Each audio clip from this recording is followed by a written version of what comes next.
Well, hi for nigh. This week has been the kind of week where we've all done it. You've finished making your lunch, but you've left the hob on. Now, if this is a gas hob, pieces of your roof could soon end up going through the roof. But the realization only comes to you when you're doing something completely different later, like putting out the washing. Of course, that realization makes you drop everything, and you rush back to the hob only...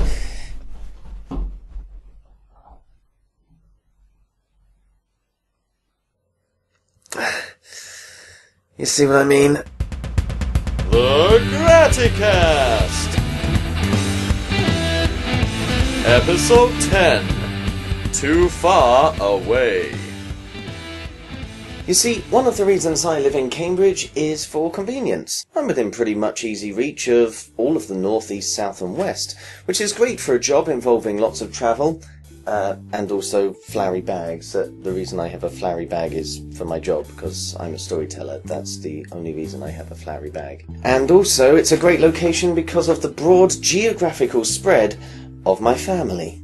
My gag lives about an hour and a half north of Cambridge, and my mum lives about an hour and a half south. See? Perfect. And apart from two of my brothers, all of my siblings live reasonably close to mum. I have 6 of them in total, 4 brothers and 2 sisters.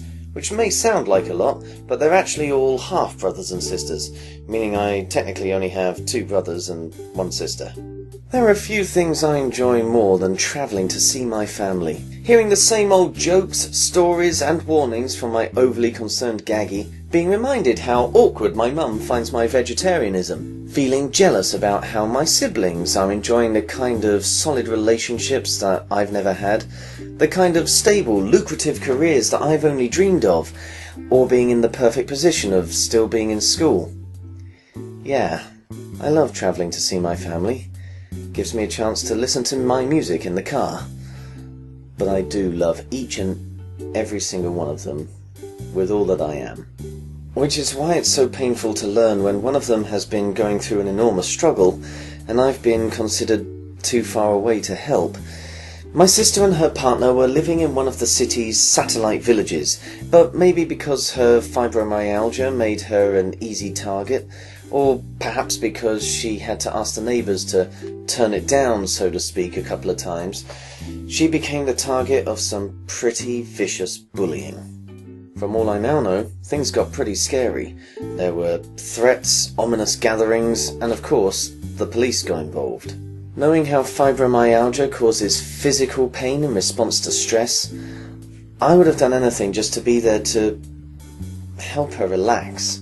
But my sister, knowing how far away I was and how busy I was, didn't want to worry me. So I didn't get the complete picture until I went down to visit them this week and found them living in a flat considerably smaller than the last. On the plus side, it was all resolved by this point, and my sister and her partner were beginning to unwind a little, but I could see the toll it had taken on them both, and it made me feel so distant from my loved ones, and to be frank, it made me feel utterly useless. That could have seriously ruined my whole week. But then, that's when families are at their best, innit? When they remind you of your capacity for caring.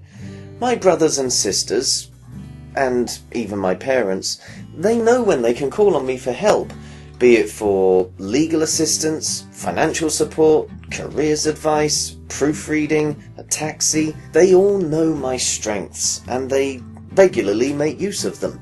I guess that's what gives families the potential to be the most self-affirming presence in your life. But my family also care about me in return. They don't pile extra pressure on my plate when they know I'm already going through enough eaten mess of my own.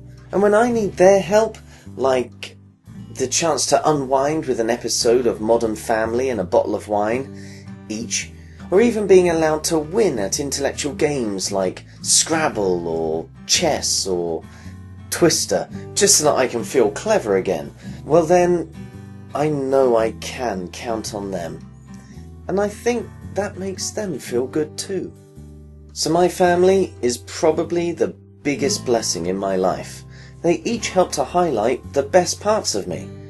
But sis, if you're watching, I don't care what you think I'm doing. You call me if you're ever threatened again, right? 'Cause I ain't gonna stand for it. You touch my sis, I smash your face. Now, quite a few of your shout-outs have been on the subject of families this week. Michelle from Suffolk was grateful to Facebook for providing a new way to connect with her daughter, who is 13, and who was only sitting in the next room.